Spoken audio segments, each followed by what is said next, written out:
It's Sweet Truth Thursday, y'all. I went today. My husband says I have gotten addicted to Whole Foods. Um, so I was going to get some, veggies and stuff like that I wanted.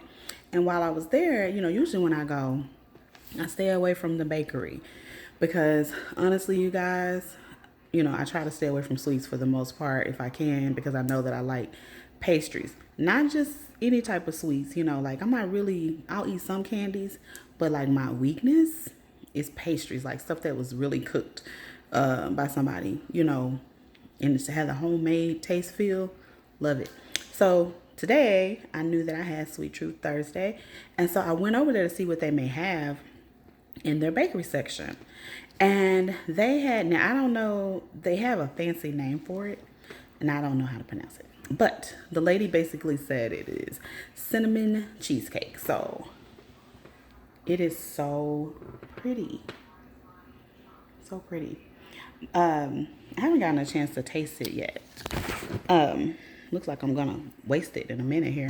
But my family has been, oh, it's actually good. Okay. See, I almost dropped it. My family's been circling it since they saw it in the ice box.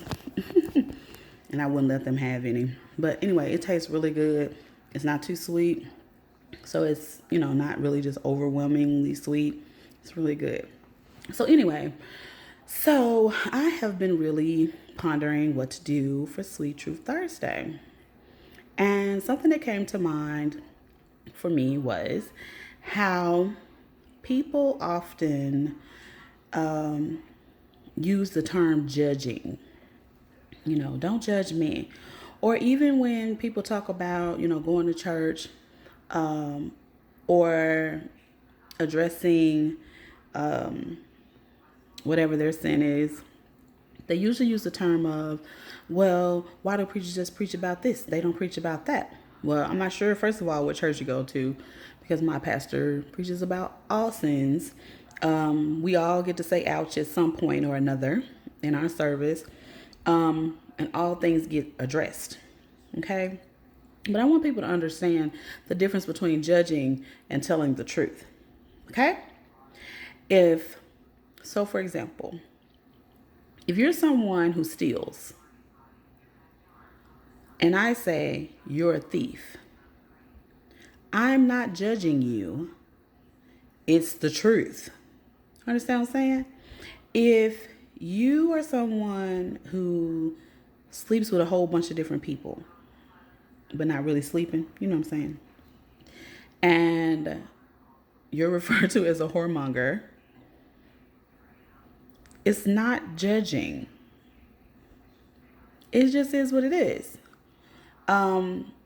So I want us to stop using that term, don't judge me. It's not judging. It's just telling the truth. It's just the truth. Now, at the end of the day, whatever our favorite sins are, and I say ours because everyone sins. Everybody has their favorite sin per se. We all have that. So it's not that anyone's judging. It just is what it is. Okay? Now, what I have run into probably in the last couple of years or so is where people think because you don't choose to do what they do that you're judging them. But I often feel quite the reverse. I feel like I'm being judged because I don't do it. Because I choose not to partake in something doesn't mean that I'm sitting there judging you. It just means that I don't want to do it. My reasons may be for different reasons, like I tend to not, like I'll drink a fruity alcoholic beverage, or something like that. But I'm not the type of person that's just gonna be publicly just drinking a whole bunch, unless there's like, probably the last time I drank a whole bunch was probably on my during my bachelorette party, and even then, I'm usually the one that ends up pretty sober so I can watch everybody else. And I have my own personal reasons why I don't do that, whether it be I want to make sure that I have a clear head, whether it be that I want to be the designated driver, especially if someone else is drinking too. And I like to have a sense of, some type of control. I've gave you guys some of my history in regards to, being sexually abused and being raped before. I like to have a clear, and whoever I'm with now, if me and my husband have an agreement where it's like, hey, I'm not going to drink, you can drink, and I'm the one that can drink, then I might drink a little bit more, but I know that I have somebody that's going to make sure that I'm safe. Okay. Or that I don't have to drive.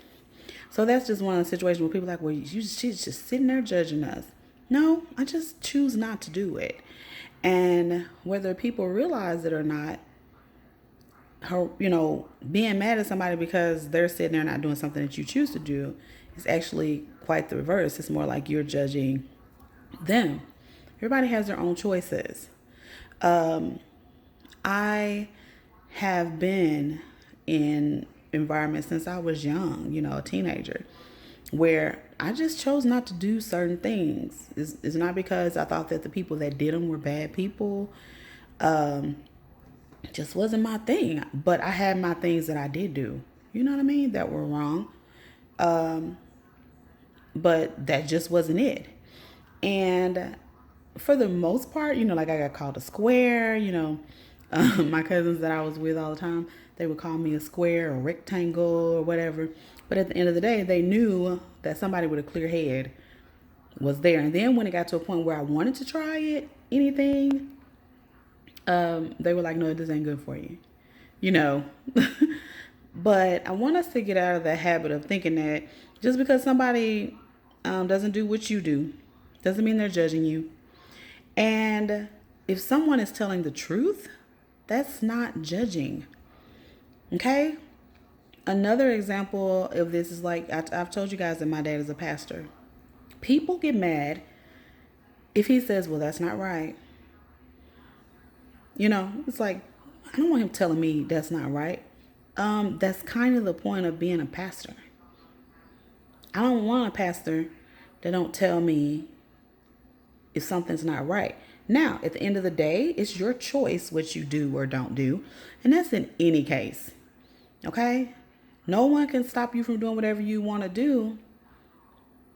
But don't say, oh, people are judging me. No, right is right and wrong is wrong. And I'm not going to go down a whole list of things that are right and wrong. But it just is what it is. Okay? Before I got married, and the pastor would get up and talk about, what is it called? Basically having sex before marriage and how it was wrong. I ain't get mad at him about that. It was wrong. You see what I'm saying? I'm not sitting here pointing out everybody else's sins, all the other things that are wrong. I'm taking ownership of my stuff and being like, yeah, I'm wrong for that. Okay? Now, if one of my friends or anybody talks to me about something and, it's wrong, I tell them. I'm like, hey, you wrong for that. But hey, that's on you. That's not the right thing to do. But that's, at the end of the day, it's your decision. Okay? And I don't have people around me as friends that can't do the same. If you can't say to me, now, Sharonda, that's not right. Now, people that know me know that I'm like, I don't care. Initially, that's usually my response. I don't care. I don't want to hear that. But I never am going to say, well, you're just judging me. If what they're saying is true, it's just what it is. So I want us to work on that. Stop using that term that way. Now, judging looks like you did this and you're going to hell for it. No doubt about it. You're going to hell. And really mean it. Sometimes people joke and be like, you're going to hell, gasoline draws on. That's just like a jokey type thing. I'm not talking about that. I'm talking about for real condemning someone to hell. That's trying to judge. That's what it means when it says, judge not lest thee be judged. Okay? That means that we all have our own things that we have to answer for. You know, there are so many different examples of this in the Bible. You know, he who, without sin throw the first stone. Can nobody throw no stone? And that's still true. Can't nobody throw no stone. Okay? Because we all have our own sins and our own things to get over. But in the reverse, when you don't want to be judged, make sure that you're not the person that's actually doing the judging. Just because someone's sin is different than yours, or because they choose not to do what you choose to do. All right, you guys, that's my Sweet Truth Thursday. I have a really interesting topic that I'm going to kind of talk about jokingly. One of my friends told me I should definitely record it. So just stay tuned, you guys. I'll be uploading that video in the next day or two. Follow me on Shay Cherie on YouTube. Subscribe to my channel on YouTube. Follow me on Instagram, Shay Cherie. And on Facebook, it's under Memoirs of Imperfect Christian. Leave your comments or questions. All right. Have a good night. It's almost the weekend.